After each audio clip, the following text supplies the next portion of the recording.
Այնեք ազնվորեն, այլ ոչ թե գրանտներով կամ աշխատավարձով կամ չգիտեմ ինչով, այդ արժեքներին հավատացել են, այդ մարդկանց վստահությունը, չգիտեմ, անվերադարձ կորավ, թե ինչ որ ձևով հնարավոր կլինի վերականգնել, որովհետև սա որևէ կերպ չի կարող համարվել արդար, ես այդ բառը օգտագործում, ու առհասարակ իմ նկատմամբ էս հետապնդումը եւ արդարությունը ծայրահեղ տարբեր բևեռներում է դիտել, ծայրահեղ անարդար վիճակ է։ Կներեք երկար խոսեցի այսքանը, խոսքս ուզում եմ փոխանցեմ Աստղիկ Մաթևոսյանին, որ Եվրոպայի խորհրդի լրագրողների անվտանգության հարթակի մասին շատ կարճ ներկայացնի, որպես նոր կառույց, որից հետո արդեն Լուսինեն կխոսի, եւ ես ուզում եմ առիթը օգտագործելով իմ, չգիտեմ, ոնց ավելի հիացմունք արտահայտեմ, թե ինչքան այսպես քաջաբար Լուսինեն այս ամեն ինչին դիմագրավում է եւ կարևոր որոշում է կայացրել նաեւ հրապարակային խոսել եւ ես ուզում եմ որ սա հույս ունեմ սա նաեւ օրինակ կլինի մյուս քաղաքացիների ընտանիքների անդամների համար որտեղ այս պատմությունները պետք է հանրության սեփականությունը դառնան։ Շնորհակալություն պարոն Մելիքյան։ Ես խոսելու եմ ոչ միայն որպես պաշտպան եւ որպես անտիֆեքի խմբագիր, այլ պարզապես նաեւ որպես լրագրող, իրավաբան եւ քաղաքացի, ինչպես տեսնում եք, ես եւ մեր թիմը անտիֆեքը հրաժարվել ենք համակերպել Նարեկի եւ Վազգենի կալանավորման հետ եւ հրաժարվել ենք համակերպել Հայաստանում խոսքի լրացման փորձի հետ։ Մենք թակում ենք հնարավոր բոլոր արևմտյան կառույցների դռները, միջազգային կառույցների դռները, տորպեդահարում ենք մեր նամակներով, նախորդային 40-ից ավելի նամակներ ենք ուղարկել միջազգային կազմակերպություններին եւ նաեւ մեր գործընկերների աջակցության շնորհիվ, մասնավորապես այս համատեքստում, ինչպես պարոն Մելիքյանը նշեց, ես էլ ուզում եմ շնորհակալություն հայտնել Հայաստանի ժուրնալիստների միությանը, նաեւ մեր գործընկեր լրագրողների եւ կառույցների աջակցության շնորհիվ մեր այսպես դռներ թակելը տեղ է հասել եւ Եվրոպայի խորհրդի լրագրողների անվտանգության հարթակը հնչեցրել է առաջին մակարդակի կոչ ահազանգ, որը շատ լուրջ նշանակություն ունի, լուրջ այն առումով, երբ որ համար 1 կամ առաջին մակարդակի ահազանգ կոչ հնչեցվում է այն դեպքում, երբ վտանգ է սպառնում լրագրողի կյանքին, առողջությանը կամ մեդիայի գոյությանն առհասարակ։ Այսինքն նման հայտարարություններ եւ ահազանգեր հնչում են, երբ որ սպանվել է լրագրող, ֆիզիկական վնաս է կրել, նա կամ նրա ընտանիքի անդամները ենթարկվել են բռնության կամ պարզապես կա լրատվական միջոց, որը կանգնած է փակման վտանգի առաջ։ Եվ այս ահազանգը դրա մասին է։ Մասնավորապես դեկտեմբերի 11-ին Եվրոպայի խորհրդի լրագրողների անվտանգության հարթակում հնչել է համար 1 մակարդակի ահազանգ կոչը Նարեկ Սամսոնյանի, Վազգեն Սաղաթելյանի կալանավորման եւ անտիֆեքի դեմ տեղի ունեցող գործընթացների մասին եւ նրանք դիմել են Հայաստանի իշխանություններին եւ պահանջել բարձաբանումներ հետեւյալի մասին, որ պետք է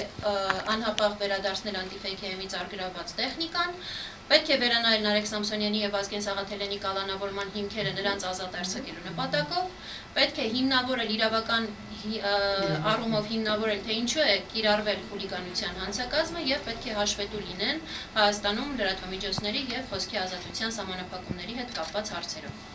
Տեսնենք կառավարությունից արձագանք կլինի թե չէ, բայց միայն այն, որ Եվրոպայի խորհրդից համապատասխան կառույցից նման ահազանգ կոչ է հնչեցվել, արդեն խոսում է այն մասին, որ նրանք էլ նկատում են, որ Հայաստանում խոսքի դեմ տեղի են ունենում որոշակի գործընթացներ, որոնք պարզաբանման կարիք ունեն Հայաստանի իշխանությունների կողմից։ Մի քանի թվեր ձեզ համար հնչեցնեմ, որոնք հիմնավորում են ահազանգ կոչի հնչեցված մակարդակի կարևորությունը նաև մեզ համար։ 2015-ից 2025 թվականների ընթացքում Եվրոպայի խորհրդի լրագրողների համապատասխան կառույցից ընդամենը 23 ահազանգ է հնչեցվել, որից միայն 19-ը եղել է այս իշխանությունների օրոք։ Ընդ որում, այդ 23 ահազանգ կոչերից միայն 5-ն է եղել առաջին մակարդակի։ Եւ այդ 5-ից միայն 1-ը Նարեկի եւ Վազգենի գործն է վերաբերվել կալանավորմանը։ Մնացած բոլոր դեպքերը եղել են լրատվամիջոցների փակման վտանգ, ինչ որ ֆիզիկական բռնություն եւ այլն։ Ապօրինի կալանավորման դեպք արձանագրվել է միայն Նարեկի եւ Վազգենի մասով։ Եվ սա ինքնին խոսուն փաստ է։ Սա նշանակում է, որ Հայաստանը շեղվում է,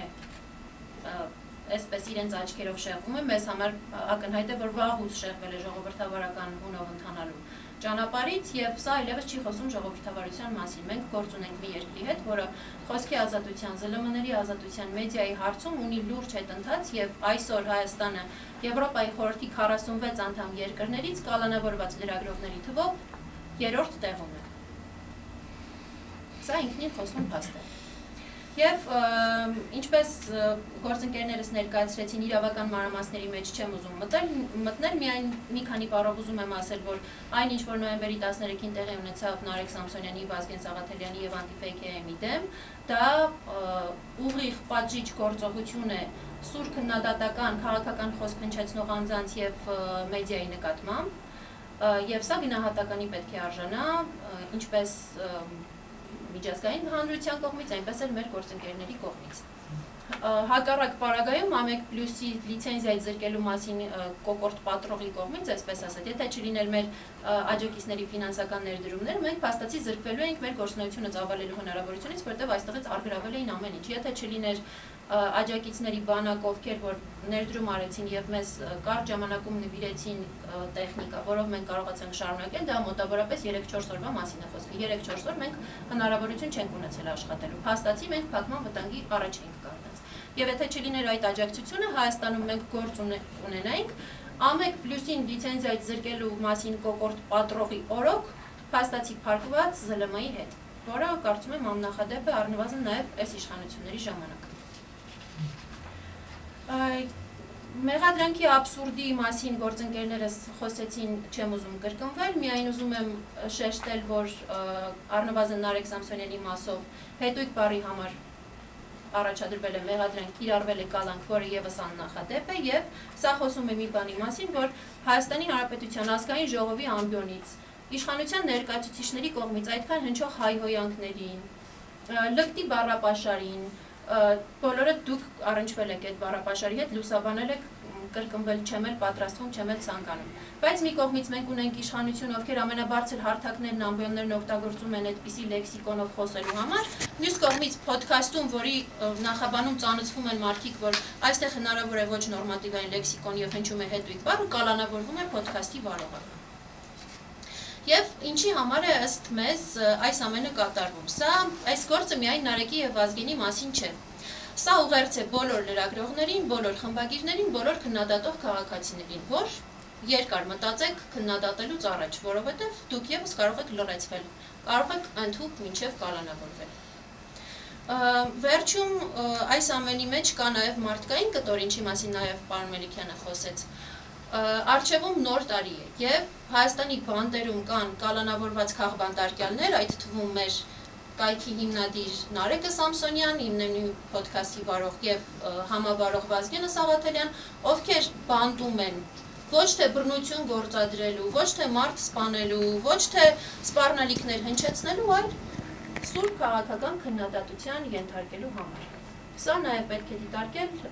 այդ մարդկանց ընտանիքների տեսանկյունից, ովքեր որ հնարավոր է, որ նոր տարուն անցկացնեն բանտում միայն խոսք հնչեցնելու համար։ Այսքանը շնորհակալ եմ եւ խոսքը փոխանցեմ Նարեկ Սամսոնյանի կնոջը Լուսինե Առաքելյանին։